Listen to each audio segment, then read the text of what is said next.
പ്രിയപ്പെട്ടവരെ, ഇപ്പോഴിവിടെ 7:30 മോർണിംഗ് ആയിട്ടുണ്ട്. ഞാൻ ഈ ഒരു വരാന്തയിലോട്ട് വന്ന സമയത്ത് ഞാൻ കാണുന്നത് ഈ ഒരു മനോഹരമായ ഒരു ദൃശ്യമാണ്. കഴിഞ്ഞ ദിവസം ഒരു ചെറിയ രീതിയിൽ സൂര്യൻ കിഴക്കോർത്തുണ്ടായിരുന്നു. അപ്പോൾ ഇവിടെ കാണണം എന്ന് ഞാൻ വിചാരിച്ച് വന്ന് മഴവില്ലുണ്ടായില്ല. അപ്പം ഞാൻ ഈശോയുടെ ഇവിടെ നിന്നാണ് പറഞ്ഞു, ഈശോയെ, ഞാൻ 16 വർഷങ്ങൾക്ക് മുൻപാണ് ഞാനൊരു മഴവില്ല് ഈ സ്ഥലത്ത് കണ്ടത്. എനിക്കൊരു മഴവില്ല് കാണിച്ചു തരണേ ഈശോയെ. ഞാൻ ഇനി എത്ര നാൾ ജീവിക്കും? ഇനി ഒരു മഴവില്ല് കാണുന്നതിന് മുന്നേ ഞാൻ മരിച്ചു പോയാൽ എന്ത് ചെയ്യും? എനിക്ക് ഒന്ന് കാണിച്ചു തരാമോ എന്നൊക്കെ പറഞ്ഞ് ഞാൻ ഇവിടെ നിന്നുകൊണ്ട് കുറേ നേരം പ്രാർത്ഥിച്ചപ്പോൾ ഉണ്ടായ സംഭവം എന്ന് പറഞ്ഞു കഴിഞ്ഞാൽ ഇത്രയും ഭാഗത്തായിട്ട് മാത്രം ഇവിടെ ഇത്രയും ഉള്ള ഒരു, കാരണം ബാക്കിയുള്ളിടത്തൊക്കെ ക്ലൗഡായിരുന്നു, അങ്ങനെയുള്ള ഒരു മഴവില്ല് എനിക്ക് ഈശോ കാണിച്ചു തന്നത് ഞാൻ വീഡിയോ പിടിച്ചിട്ടുണ്ട്. അപ്പോൾ പ്രാർത്ഥിച്ച് വിശ്വാസത്താൽ ഒരു മഴവില്ല് ഞാൻ ആകാശത്തിൽ വിളിച്ചുണ്ടാക്കി എന്നുള്ളൊരു ചിന്ത എൻ്റെ ഹൃദയത്തിലോട്ട് പോയി. ആ വിശ്വാസത്തിൽ എനിക്ക് ആഴപ്പെടാൻ കഴിഞ്ഞു. ഇപ്പോൾ ഇതാ പുതിയൊരു മഴവില്ലും കൂടെ അവിടെ മോൾവശത്ത് ഉണ്ടാകുന്നതായിട്ട് ഞാൻ ചെറുതായിട്ട് കാണുന്നുണ്ട്. അങ്ങനെ ഡബിൾ മഴവില്ല് ഉണ്ടാവുമല്ലോ, വണ്ടർഫുൾ. അത് ഇറ്റ് ഈസ് ബീയിങ് ഫോംഡ്. അപ്പോൾ അന്നത്തെ ദിവസം ഞാൻ ഈശോയോട് പറഞ്ഞു മഴവില്ല് കാണിക്കണമെന്ന് പറഞ്ഞെങ്കിൽ തന്നെയും സംഭവിച്ചത് എന്താണെന്ന് ചോദിച്ചിട്ടുണ്ടെങ്കിൽ, അന്ന് സൂര്യൻ കിഴക്കുപുറത്തുണ്ട്, മഴ പെയ്യുന്നുണ്ടെങ്കിലും മഴയുടെ ശക്തിയും അതുപോലെ തന്നെ സൂര്യൻ്റെ ആ പർട്ടിക്കുലർ രീതിയിലുള്ള ആംഗിളും ഇത് രണ്ടും കൂടെ ഉണ്ടെങ്കിലാണ് മഴവില്ല് വലുതായിട്ട് ഉണ്ടാകത്തുള്ളൂ. ഞാനത് കണ്ടു. ഞാൻ ദൈവത്തിന് ഒത്തിരി നന്ദി പറഞ്ഞു, സന്തോഷിച്ച്. ഇത്രയൊരു ഭാഗം മാത്രമേ കണ്ടിരുന്നുള്ളൂ, ബാക്കി ക്ലൗഡ്സും കൊണ്ട് മൂടിയിരിക്കുകയാണ്. പക്ഷേ പ്രിയപ്പെട്ടവർ, ഇപ്പോൾ ഇതാ ഒരു മഴവില്ല് വന്നു, അതിൻ്റെ മേളിലായിട്ട് ആ ഭാഗത്തായിട്ട് രണ്ടാമത്തെ മഴവില്ലും കൂടെ ഫോം ചെയ്തുകൊണ്ടിരിക്കുകയാണ്. ദൈവം തൻ്റെ സ്വരത്താൽ, വാക്കിനാൽ ഈ ഭൂലോകം മുഴുവനും ഒറ്റ വാക്കിനാൽ ഉണ്ടാക്കി 6-ാം ദിവസം ദൈവം തൻ്റെ പ്രതിച്ഛായയിൽ മനുഷ്യനെ ഉണ്ടാക്കിയെന്ന് പറയുന്നു. അപ്പം നമ്മളുടെയും ഞാൻ വിശ്വാസം പഠിപ്പിക്കുന്ന ഒരു വ്യക്തിയാണ്, വിശ്വാസത്തിൻ്റെ ഒരു വ്യക്തിയാണ്.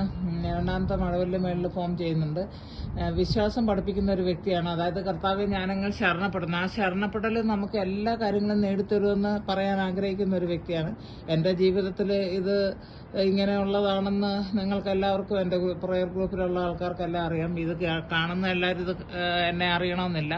എൻ്റെ ജീവിതത്തിൽ ഞാൻ വിളിച്ചു വരുത്തിയ കാര്യങ്ങളാണ്. അപ്പോൾ വിശ്വാസത്താൽ ഞാനൊരു മഴവില്ലിനെ വരെ വിളിച്ചു വരുത്തി, അത് ദൈവം എനിക്ക് കാണിച്ചു തന്നു എന്നുള്ളൊരു വലിയ ഒരു സംഭവം എനിക്ക് ഒത്തിരി സന്തോഷം നൽകി. അപ്പോൾ ആ പ്രാർത്ഥനയ്ക്ക് നമുക്ക് ഈ മഴവില് നമ്മുടെ അത്യാവശ്യമുള്ള കാര്യമൊന്നുമല്ല ജീവിതത്തിൽ, പക്ഷെ നമ്മളെ സന്തോഷിപ്പിക്കാൻ ദൈവം പറഞ്ഞിരിക്കുന്നത്, ഞാൻ വന്നത് ജീവൻ തരാനും അത് സമൃദ്ധമായി തരാനുമാണ്, അല്ലാണ്ട് ബിറ്റ്സ് ആൻഡ് പീസസ് നമുക്ക് വേണ്ടി തരാനല്ല.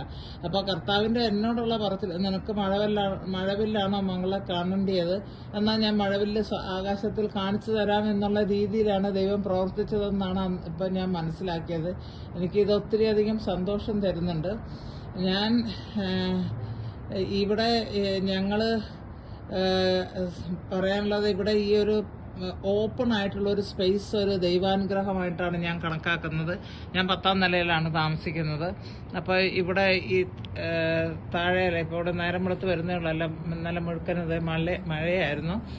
എല്ലാ ആൾക്കാരും ഇവിടെ വന്നിരിക്കുന്ന എത്രയോ അച്ഛന്മാരും, നമ്മുടെ ബഹുമാനപ്പെട്ട ജോർജ് വനക്കലച്ചൻ പോട്ട ധ്യാന കേന്ദ്രത്തിലുള്ള അദ്ദേഹം ഉൾപ്പെടെ ബിഷപ്പുമാരും ധാരാളം അച്ഛന്മാരും എല്ലാം വന്ന് ഈ വീട്ടിൽ കിടക്കാനിടയായിട്ടുണ്ട്. എല്ലാവരും ചെയ്യുന്ന ഒരു കാര്യം, ഞാൻ വീടിനകത്ത് ആഹാരമൊക്കെ പാഞ്ചുകൊണ്ട് എല്ലാവരും ചെയ്യുന്ന ഒരു കാര്യം, ഈ റെയിലിങ്ങിൽ പിടിച്ചുകൊണ്ട് വന്ന് നിന്ന് ഇങ്ങനെ നോക്കിക്കൊണ്ടിരിക്കും. കാരണം ഇത്ര ഓപ്പൺ ആയിട്ടുള്ള സ്പേസ് ഒരു അബണ്ടന്റ് ആയിട്ടുള്ള ഒരു വ്യൂ തന്നെ ഭയങ്കര മനോഹരമാണ്. അത് അങ്ങേയറ്റത്ത് കാണുന്നുണ്ട്.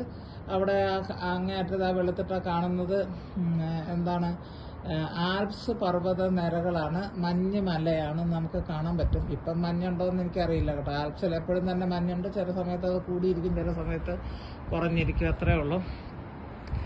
ഏതായാലും ഒരു ഇംഗ്ലീഷിലൊരു പഴഞ്ചൊല്ലുണ്ട്, എന്തെങ്കിലും ഒരെണ്ണത്തിൻ്റെ തുടക്കം നന്നാണെങ്കിൽ അവസാനം കൂടെ നല്ലതായിരിക്കും. അതായത് ഇന്നിൻ്റെ തുടക്കം ഇപ്പോൾ ഇവിടെ രാവിലെ ആയിട്ടേ ഉള്ളതേ ഉള്ളൂ. ഇന്നിൻ്റെ തുടക്കം നല്ലതാണെങ്കിൽ തീർച്ചയായിട്ടും അവസാനവും നല്ലതായിരിക്കും എന്നുള്ളതാണ്. ഇതിൻ്റെ മുകളിൽ കണ്ടുവന്ന ആ ഒരു മഴവില്ല് മാറിപ്പോയി.